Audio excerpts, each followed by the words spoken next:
तब यह भागा कि ये तो मेरे पैर से पूरा धरती ही खिसक चुकी है। और भाजपा वाले उनको बुलाए भी नहीं दिल्ली। अरे भाई नहीं बुलाए, जान गए भाजपा वाले की अब इनकी औकात ही क्या है कि हम इनको बुलाएं। तो क्या और नेताओं को इनसे सीख नहीं लेना चाहिए कि अगर आप जीतते हो तभी आपको इज्जत मिलेगी भाजपा में, नहीं तो आपको कोई पूछेगा? नहीं, हर नेता सीख लिए हैं और हर नेता इसके तरफ बेहुदा नहीं है। ये बहुत बात से जबान से गंदा आदमी न था। जब सपा में थे तो योगी जी को मठ पे भेज रहे थे। अरे किसी को कब क्या बोल देंगे, मोदी जी को झूठा बता यहाँ तक बोल देते थे कि मैं जोगी जी से कटोरा लेकर भीख नहीं मंगवाया तो असल माई बाप का पैदा नहीं। यहाँ बोल दिए कि अखिलेश को मैं सैफई में नहीं भेज दिया तो असल माई बाप का पैदा नहीं। अब पता नहीं इनकी पैदाइश से गलत है कि क्या है। अब हम ये सब बात नहीं बोल सकते, हमको बोलने में शर्म लगता है। भाई उनकी माँ हमारी माँ है, उनके पिताजी हमारे पिता तुल्य हैं, मगर यह आदमी इतना अल्टर दिमाग का कि अपने माँ बाप को भी राजनीति में ताखे पर रख दिया। वही हाल उपचुनाव में था, बोल रहे थे कईरों के बुद्धि 12 बजे खुलती है। अरे भाई इनका हमेशा बुरा हाल होगा, अब यह सफल नहीं हो गए, इनकी राजनीति अब समाप्त। अब कहाँ जाएंगे? अब कहीं नहीं जाएंगे। अब तो इतना कई सौ करोड़ के अब मालिक हो गए, अब बैठ के भी खा सकते हैं। अब यही है कि बहुत बुरा हाल भी आएगा तो अब यह टेम्पू नहीं चलाएंगे, मगर अब भाई राज सुख भोग लिया। सुने टेम्पू से रिटायर होने पर पेंसिल भी पाएंगे। आए टेम्पू से भाग के गए थे यहाँ से? अरे भाई वो पूरा वीडियो वायरल हुआ है, कहिए तो हम अभी दिखा दें। अच्छा, वो टेम्पू से भागे। मोदी जी सोच रहे हैं कि किसी तरीके से मना कर हम फिर सरकार में आ जाएं, नहीं तो इन लोगों पर जांच बैठ जाएगा। अब बड़ी बुरी दशा इन लोगों की होगी। यह जो घोटाला हुआ है, कोरोना घोटाला, कोरोना के इंजेक्शन में, और जो चंदा रामलला के नाम पर चंदा वसूली की गई है, कोरोना के नाम पर पूंजीपति उद्योगपति चंदा दिए हैं गरीबों की मदद के लिए, उसके कोष का यह गमन कर दिए हैं लोग। वो सौदा कर रहे हैं। वित्त मंत्री उनको चाहिए, रेल मंत्री उनको चाहिए, रक्षा मंत्री उनको चाहिए, गृह मंत्री उनको चाहिए, उप प्रधानमंत्री नीतीश भाई साहब को चाहिए, और अच्छे विभाग नीतीश जी मांग रहे हैं। तो जब सारे विभाग इन्हीं दो पार्टियों को दे देंगे तो उनके पार्टी के लोगों में भी भगदड़ मच जाएगी। हमारे साथ मौजूद हैं भारतीय जनता पार्टी के बड़े नेता राम आश्रय जी। इनसे हम थोड़ा से बात करेंगे कि अगर यहीं पे देखा जाए तो जैसे मध्य प्रदेश हुआ, गुजरात हुआ, यहाँ पर इंडिया गठबंधन तो खाता भी नहीं खोल पाई। कहाँ से कमी रह गई? कमी भारी बात की महंगाई, बेरोजगारी से सारे लोग त्रस्त थे। मजदूरा अगर मजदूरी करने आ रहा है मंडी में, बाज़ार में, कि हमको मजदूरी करना है और खाना उना हाथ में टिफ़िन उफिन लेकर आता है कि दोपहर को नाश्ता करेंगे, और उसको काम में नहीं मिलता है। अपना 2 घंटा 3 घंटा चौक पर ड्यूटी चौकी खोजने के लिए, मजदूरी खोजने के लिए नहीं मजदूरी मिली, लौट जाता है। आज पढ़ने वाले लड़के तमाम इलाहाबाद यूनिवर्सिटी। हमारा सवाल ये था कि जैसे मध्य प्रदेश हुआ, क्लीन स्वीप की है भाजपा, गुजरात हुआ, यहाँ से भी सीट नहीं निकाल पाई। आप दिल्ली देख लीजिए, केजरीवाल की हालत ख़राब हो गई है। यहाँ से अगर कुछ सीटें निकाले होते तो शायद ये दिन नहीं आता। हाँ, तो पूर्ण बहुमत तो दोनों को नहीं मिला है। यहाँ की जनता समझदार थी ना, तो उनको नहीं वोट दी है।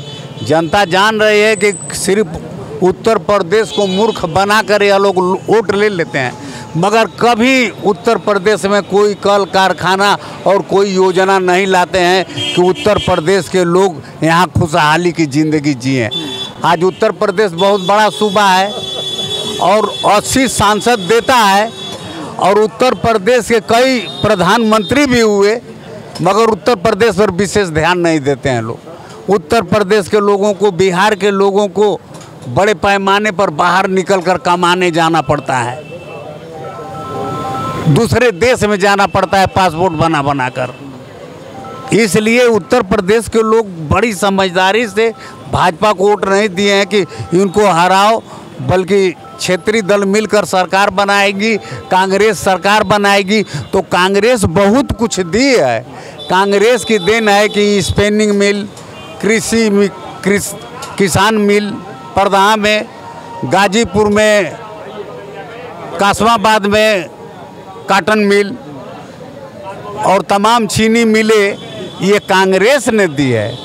मगर यह सब उजाड़ खंड मचाकर चौपट, अगर यह आए केंद्र में और प्रदेश में दोनों सरकार बनाए या दोनों मिले चालू कर दिए होते, कम से कम 50,000 लोगों को रोजी रोटी मिल गया होता। राहुल गांधी जी का एक बयान आया है कि मोदी जी झोला उठा लें क्योंकि सरकार आने वाली है इंडिया की और यहाँ से प्रधानमंत्री बनेंगे। क्या लगता है अभी भी कुछ कयास लगाया जा सकता है कि बन जाएगी? क्योंकि देखिए नायडू जी सीधा कह दिए हैं कि हम तो भाई रहेंगे तो बीजेपी के साथ रहेंगे।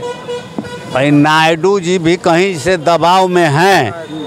नायडू जी को जो जिताने वाली जनता है, उनके सांसदों को, नायडू की सरकार बनाने वाली जो वहाँ की तमिलनाडु की जनता है, वह पूरा बगावत पर उतर गई है कि हम मोदी के अपोजिट वोट दिए हैं और आप फिर मोदी से जा रहे हो गठबंधन करने।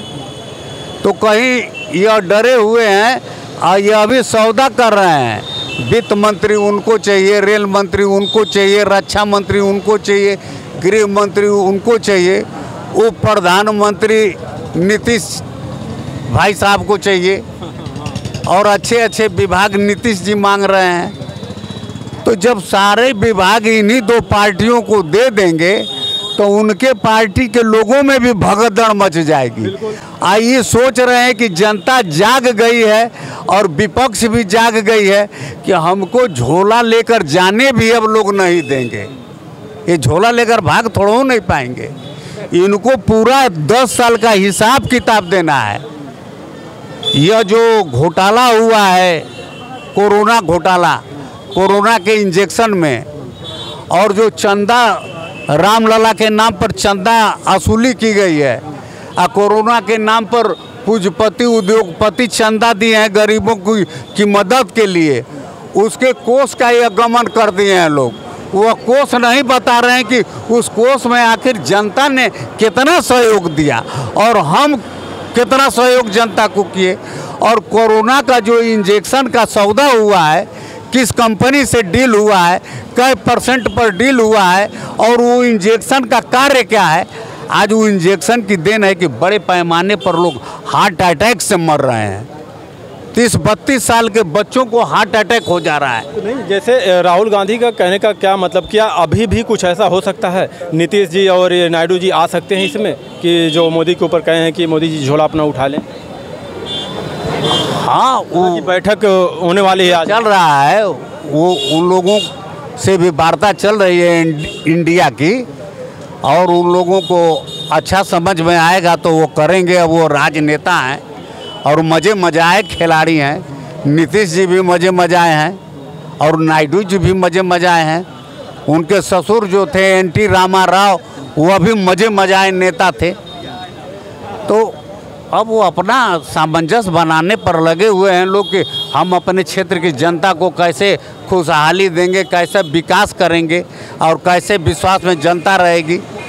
और वहाँ की जनता चिल्ला रही है कि नहीं, आप इंडिया को समर्थन तो आ सकते हैं। इतना जनता का वहाँ दबाव पड़ रहा है तो इंडिया गठबंधन में वो आ सकते हैं लोग। हम इसलिए सवाल किया क्योंकि देखिए जो इंडिया गठबंधन है, विपक्ष है, इसके पास सब कुछ देने के लिए है, लेकिन बीजेपी के पास सब कुछ नहीं है। तो यहाँ तो अपनी कुछ भी मांग सकते हैं, यहाँ मिल जाएगा उन लोगों को। जी हाँ, तो यहाँ जो भी मांगेंगे तो जान रहे, यहाँ की इंडिया जान रही है कि मांग रहे तो अपने जनता के हित के लिए मांग रहे हैं, तो यहाँ मिल जाएगा। वहाँ वो बनेंगे तो वह लूटने के लिए न बनेंगे, और जब वह सारा विभाग इन लोगों के पास रहेगा तो लूट कहाँ पाएंगे। भारी बात यह है। और मोदी जी सोच रहे हैं कि किसी तरीके से मना कर हम फिर सरकार में आ जाएं, नहीं तो इन लोगों पर जांच बैठ जाएगा। अब बड़ी बुरी दशा इन लोगों की होगी, बड़ी बुरी दशा होगी। ये भी कहा जा रहा है कि अगर सरकार बना भी लिए तो सरकार ज़्यादा दिन नहीं चल पाएगी, सरकार गिर जाएगी। ये तो देखिए पूर्ण बहुमत तो दोनों को नहीं है, ना तो विपक्ष के ना तो सत्ता दल के है। तो फिर अगर ये किधर भी सरकार बनी तो सरकार तो गिर सकती है। नहीं, सरकार जो भी बनाए अगर अभी भी सिस्टम से जनता के हित में चलाएगा तो किसी की सरकार नहीं गिरेगी। अभी मोदी जी सरकार पुनः बना लें और फिर अपने पुराने जो स्कीम हैं सबको वापस ले लें, जैसे 4 साल का सेना में यह बिल वापस ले लें, जीएसटी में कुछ रियायत कर दें, तमाम भिन्न भिन्न जगहों पर कमीशन टैक्स लगाए हैं वो टैक्सों में कमी कर दें और अच्छा विकास करें, मेडिकल कॉलेज बनाएं, इंजीनियरिंग कॉलेज बनाएं और कल कारखाना बनाएं, तो इस पर जनता उनके साथ रहेगी। इस समय हम आपको बता दें घोसी में मौजूद है और यहीं के रहने वाले हैं राजभर जी। बड़ी बड़ी बातें करते थे, 12 बजे के बाद सब भाग जाएंगे सपा वाले, अयरों की बुद्धि 12 बजे खुलती है, और इतनी बुरी तरह हार कैसे हुई?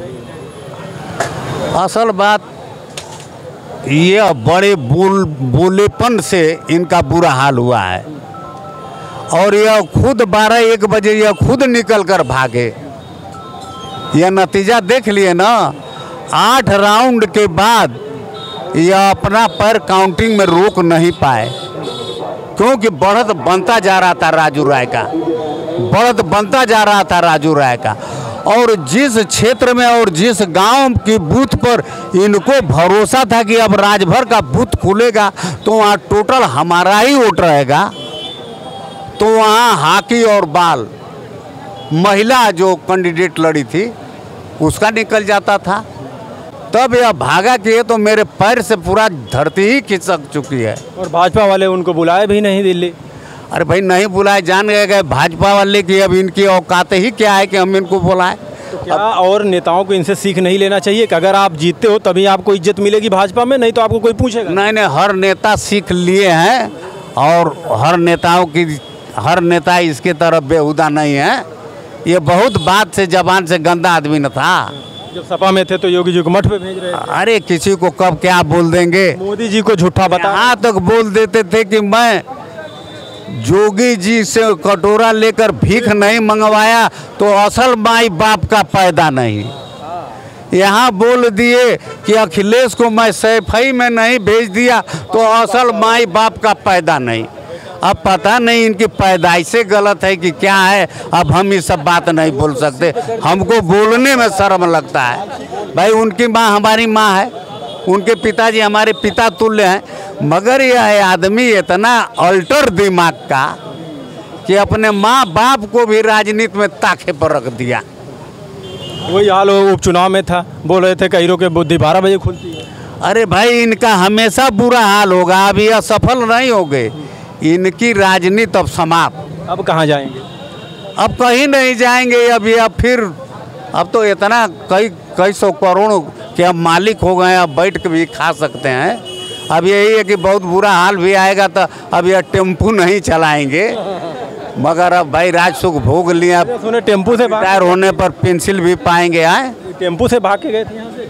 अरे भाई वो पूरा वीडियो वायरल हुआ है, कहिए तो हम अभी दिखा दें। अच्छा, वो टेम्पू से वो भागे, टेम्पू से भागे।